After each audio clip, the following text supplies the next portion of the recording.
Jika imam batal wuduk ketika semayang, seorang makmum perlu ganti imam. Soalannya bagaimana nak buat?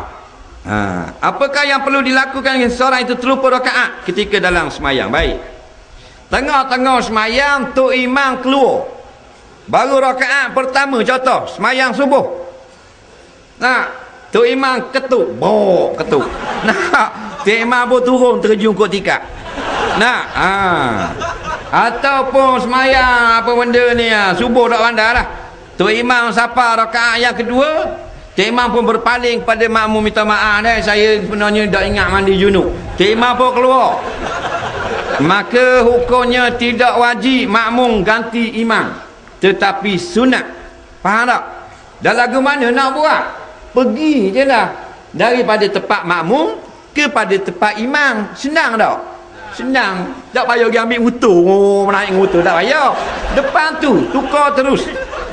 Cuma malah kadang-kadang dia tak faham. Imam tengah tahiyat akhir. Kalau tengah berdiri okey, tengah tahiyat akhir. Fil alamin innaka hamidum majid. Nak beri salam, pung ketuk. Batal tu imam. Maka yang belakang kalau nak ganti jadi imam, ni yang susah. Pasal tengah duduk tahiyat. Jawabnya senang saja. Bangun berdiri, berjalan sampai ke imam dan duduk, tidak batal semayang.